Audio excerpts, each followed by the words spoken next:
ลูกนาคหลานนาค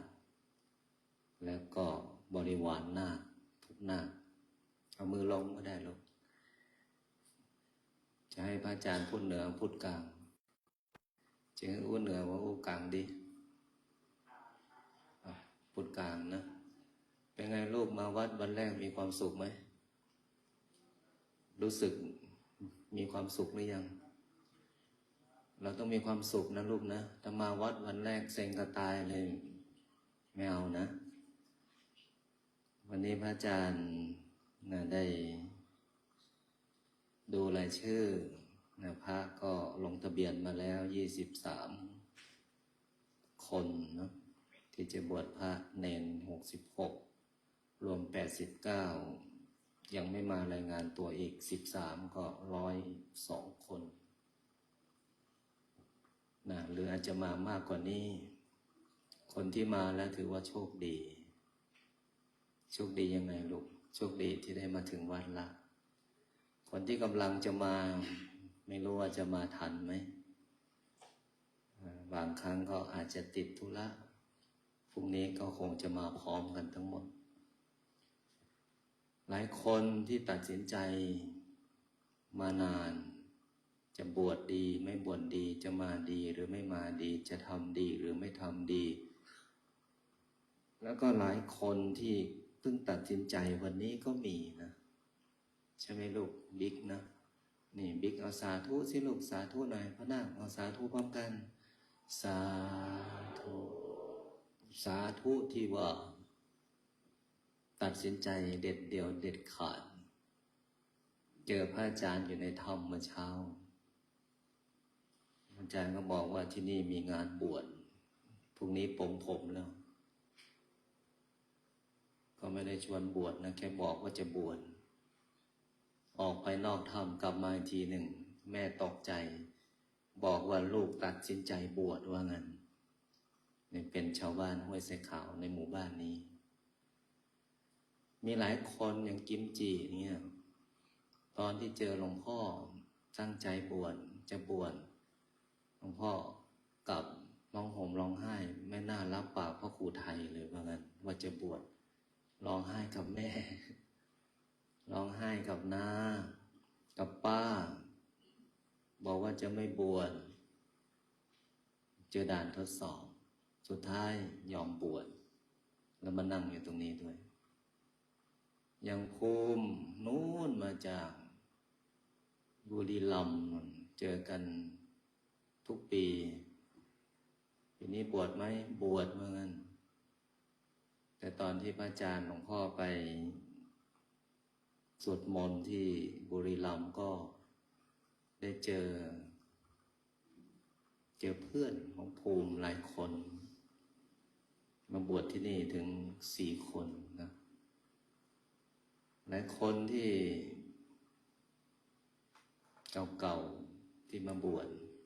และหลายคนก็ใหม่จะเก่าจะใหม่ไม่เป็นไรมาเป็นศิษย์สำนักเดียวกันต้องรักกันดังนั้นวันนี้เป็นวันแรกที่พวกเราได้มารายงานตัวคำว่ารายงานตัวก็คือมารักษาสิทธิ์ตัวเองแล้วก็มาการันตีตัวเองแล้วก็มาเพื่อจะบวชทดแทนคุณของพ่อแม่และก็บวชเพื่อทดแทนคุณพระมหากษัตริย์แล้วก็บวชเพื่อทดแทนคุณแผ่นดินและก็บวชเพื่อตัวเราเองการบวชในครั้งนี้คนที่ได้ที่สุดก็คือตัวเราไม่ใช่คนอื่น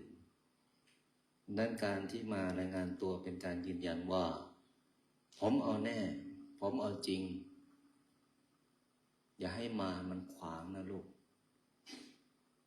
เจ้าชายสิทธัตถะราชกุมารในวัย29 ปีโยมพ่ออายุเท่าไหร่70 ปีโยมพ่อสมศักดิ์ใช่ไหมสมศักดิ์คนไหน70 ปีนู่นนะโยมพ่อบุญส่ง55โยมอัธนพ52โยมปาโมท49โยมสำราญ45โยมจักริน41นอกนั้นก็30หมด ลงไปก็ต่ำสุดสูงสุดโยมพ่อมูลสมศรีนะอายุ76 ปีนี่คือวัยก็คืออายุแต่การออกบวชไม่ได้เกี่ยวกับอายุแต่ต้อง20 ปีขึ้นแต่เจ้าชายสิทธัตถะออกบวชอายุ29 ปีพระองค์ตัดสินใจแน่วแน่ตัดสินใจเด็ดขาดว่าเราออกจากบ้านเราออกจากวังเนี่ยเราจะไม่หันหลังกลับเลยดังนั้นลูกทั้งหมดนะลูกนะไม่ว่าจะเป็นพระเป็นเณรเรามาบวชแล้วมาเป็นนาคแล้วออกจากบ้านแล้วพ่อของเราก็นั่งเฝ้าอยู่แม่ของเราก็นั่งเฝ้าอยู่คำว่านั่งเฝ้าคือให้กำลังใจนะไม่ใช่ว่านั่งเฝ้าแล้วเอากลับบ้านนะเข้าใจไหมลูกถ้าเราบอกคิดถึงบ้านคิดถึงแม่คิดถึงเพื่อนสุดท้ายแล้วเราก็ไม่หนักแน่นมากเราก็ไม่มั่นคงเราก็ไม่เด็ดขาดเลยดังนั้นพวกเราจะเจออะไรที่เป็นบททดสอบไม่ว่าหลวงพี่บอยรู้จักหลวงพี่บอยยังที่ดูแลเราลงทะเบียนตั้งแต่เช้านะแล้วก็อบรมพวกเราในแต่ละช่วงเวลาในแต่ละวันดังนั้นเรามีอะไรเราก็ถามหลวงพี่ได้เมื่อเราได้บวชแล้วเราก็จะกลับไปถามพ่อถามแม่ก็ไม่ได้แล้วต้องถามพระอาจารย์ต้องถามพระพี่เลี้ยงนะลูกนะ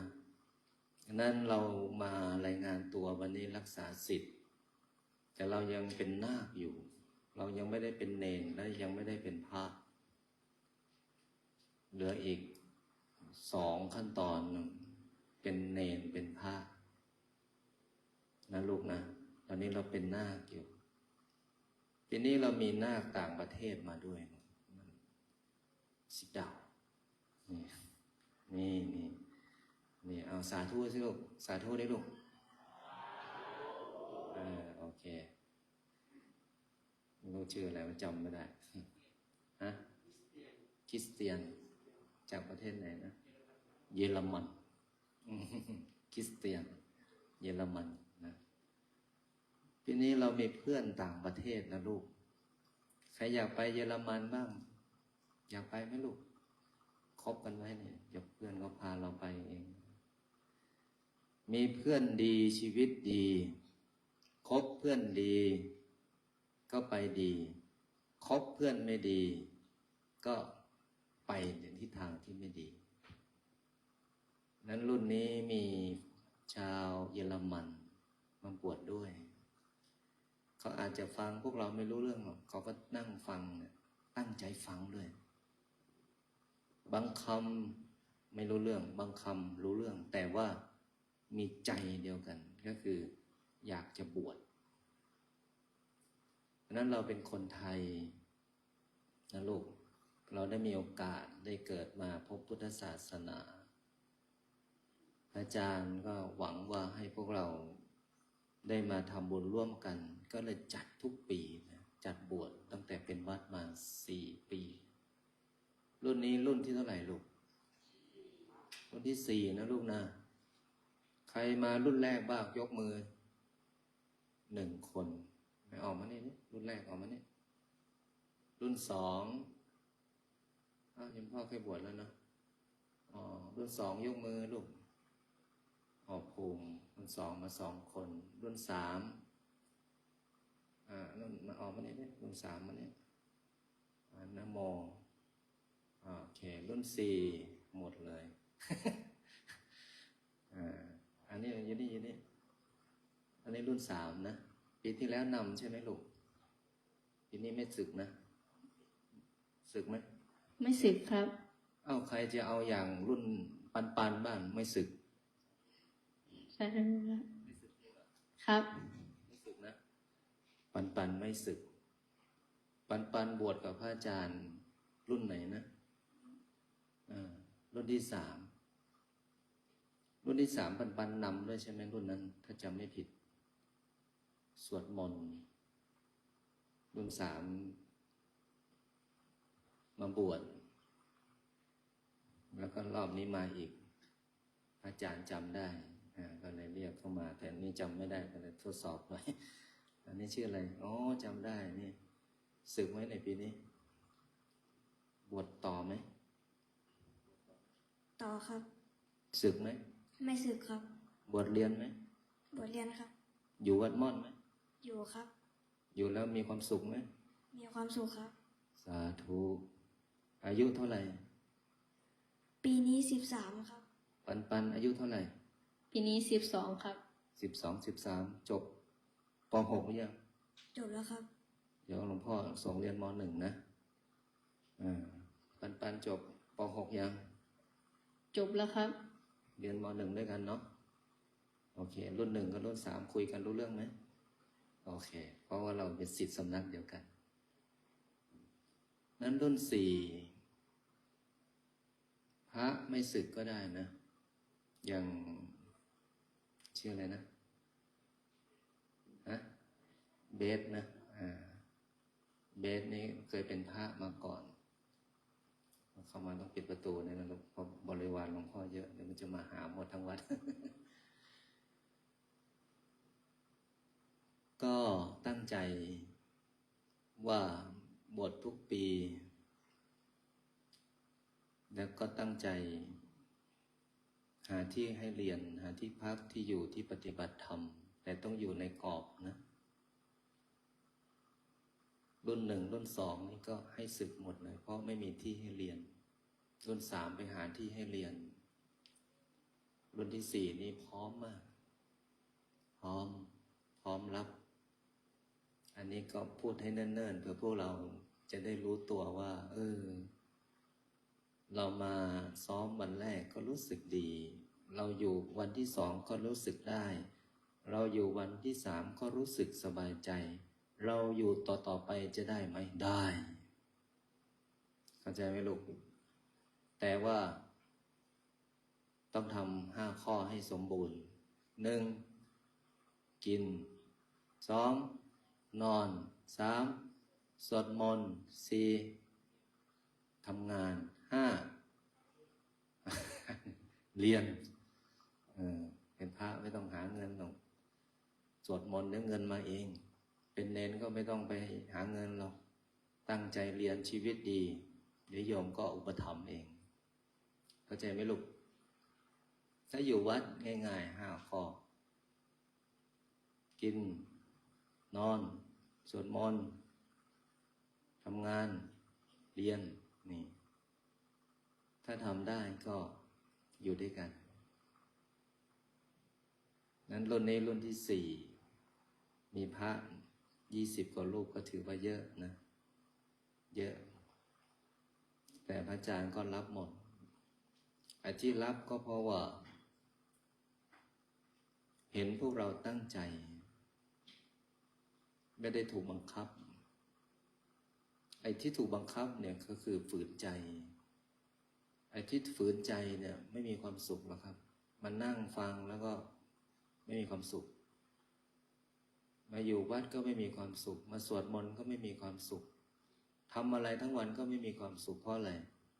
เพราะถูกบังคับพระอาจารย์จึงให้พวกเราได้บวชหมดเพราะไม่ได้ถูกบังคับเนี่ยมีใครถูกบังคับบ้างยกมือไม่มีเต็มใจหมดเมื่อเราเต็มใจบวชเราก็ต้องทำตามกฎระเบียบนะไม่มีใครชอบโดนด่าหรอกไม่มีใครชอบโดนดุหรอกไม่มีใครชอบบังคับไม่มีแต่ถ้าโดนด่าโดนดุก็เพราะว่า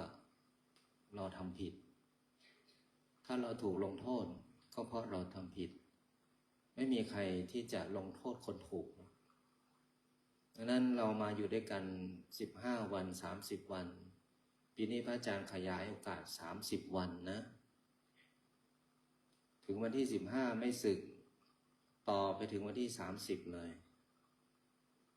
ต่อได้เดี๋ยวค่อยว่ากันลูกเราอยู่ไปวันๆอันนี้พูดให้ฟังก่อนเพื่อเราจะได้คิด ถ้าอยู่15 วันแล้วมีความสุข ขออยู่อีก15 วันให้ถึงวันที่30 เมษายนแล้วก็สึกได้เลย30 วันก็รู้สึกอยู่แล้วก็ยังมีความสุขอีกพระอาจารย์ขออยู่อีกสัก7 วันได้ ไม่บังคับเลย แต่บังคับก็คือกินนอนสวดมนต์ทำงานเรียนนะลูกนะอันนั้นปีนี้เราจะไปอยู่ที่โรงเรียนห้วยเสขาวโน้นทั้งปฏิบัติสวดมนต์ทั้งฉันทั้งจำวัดปีที่แล้วมีห้องน้ำ2 ห้อง100 กว่ารูปเหมือนกันใช่ไหมลูกปันมี2 ห้องใช่ไหมลูกต่อแถวกันตั้งแต่ตี 3 ถึง 8 โมงนะมั้งเนาะ คือปี 1เนี่ยต้องบอกก่อนว่าปี 1ใช้สแลมนะห้องน้ำเนี่ยกลางทุ่งปล่อยไปตามทุ่งทอ ไปตามทุ่ง ปี 1นะที่พระอาจารย์จัดบวชไม่ใช่แบบนี้นะท่านใช่ไหมลูกชื่ออะไรนะกีตาร์ครับ กีตาร์รุ่น 1ใช่ไหมลูกจำได้ไหมสภาพปี 1จำได้ไหมเราสแลมกันใช่ไหมล็อกใครล็อกมันใช่ไหมลูกหลุมใครหลุมมันใช่ไหม แบบนั้นเลยนะสระนี้ยังไม่มียังเป็นทุ่งนาอยู่เพิ่งขุดตรงนี้ใช้เต็นท์ไม่ใช่โดมใหญ่อย่างนี้นะเต็นท์เล็กตามอัตภาพปี 2เริ่มเป็นโดมก็เริ่มมีห้องน้ำแต่ก็ยังใช้สแลมอาบน้ำอยู่ก็ขึงสแลมยาวไปแล้วก็ถังใครถังมันนอนก็นอนเต็นท์เล็กๆ4x8คิดดูสิแล้วเมษาเลยอุ่นไหมลูกอุ่น แต่เมษาที่ไรฝนตกตลอดวันที่บวชปีที่ 3ก็ไปอยู่ที่โรงเรียนแต่โรงเรียนนั้นเป็นโรงเรียนที่ยุบแล้วห้องนอนก็ยังไม่พร้อมห้องน้ำก็ยังไม่พร้อมปี 3มีห้องน้ำ2 ห้องมีห้องนอนอยู่5 ห้องนอนรวมกันแล้วก็มาปฏิบัติกิจที่นี่ปีนี้ปีที่ 4โยมพี่ทิตลีหรือโยมพี่ปุ๊กเนี่ยจากบุรีรัมย์สร้างห้องน้ำถวาย20 ห้องเอาสาธุนี่พ่อนาพวกเราก็จะได้ไม่ต้องไปต่อแถวตั้งแต่ตี 3เหมือนรุ่น 3เนาะ ก็เริ่มสะดวกขึ้นดังนั้นรุ่น 4มาบอกว่าโอ้โหทำไมทุกข์จังทำไมร้อนจังห้ามบ่นนะเพราะรุ่น 1นี่กลางทุ่งนา ใช่ไหมลูกรุ่น 1เนี่ยห้องน้ำก็ไม่มีหลุมใครหลุมมัน นี่อยู่แบบนั้นแล้วก็นอนก็มันมีเนรเล็กเนาะหน้าฝนเวลาฝนมาตรงนี้มันท่วมหมดนะครับแล้วน้ำก็ไหลลงไปโน่นเนรในเวลาหลับในเวลาจำวัดเนี่ยหลับลึกฝนตกน้ำไหลมันก็ไม่ตื่นที่นอนมันก็ไหลไปพระพี่เลี้ยงก็หอบอุ้มขึ้นนะคิดดูสิครับลำบากขนาดนั้นคำว่าลำบากก็คือเราเห็นความทุกข์เราเห็นความทรงจำมันก็จะทำให้เรารู้สึกว่าลำบากกว่านี้เราก็ผ่านมาแล้วถ้าใครมารุ่น 1ลำบากกว่านี้เราก็ผ่านมาแล้วใครมารุ่น 2ก็เห็นแล้วว่ารุ่น 3ก็รุ่น 2ก็ผ่านมาแล้วรุ่น 3ก็ผ่านรุ่น 4ก็ผ่านอันนั้นพระอาจารย์ได้สร้างคนสร้างวัดสร้างสถานที่แล้วก็สร้างทั้งคนและสถานที่คู่ไปด้วยกันทั้ง4 ปีส่วนพระเนี่ยพระอาจารย์ก็จะให้หลวงพี่เอเนาะนอนกดที่บ้านที่ม่อนพระโพธิสัตว์ถ้าอยู่กับเนนไม่ได้นอนหรอกครับหลวงพี่ทั้งหลาย20 กว่าคนเนี่ยเนาะอันนี้เดี๋ยวค่อยเปลี่ยนแผนกันเพราะว่าพระเยอะพระอาจารย์ก็เข้าใจว่าไม่กี่คนกับปีที่แล้วก็ไม่กี่คนปีนี้20 กว่าคนเยอะพระอาจารย์อาจจะเปลี่ยนแผนให้มาจำวัดอีกม่อนหนึ่งกดใครกดมันจะถวายกดคนละหลัง ถ้าไปนอนรวมกับเนนนะ เป็นไง ฮะ ปันฮะ ไม่ได้หลับครับ จากผู้ที่มีประสบการณ์ นะ คือเด็กก็คือเด็กพระอาจารย์เข้าใจนะลูกนะ แต่ลูกๆก็อย่าดื้อนะลูกนะหลวงพี่บอยท่านดุนะท่านเอาจริงนะปีนี้ท่านรู้สึกว่าท่านเอาจริงนะ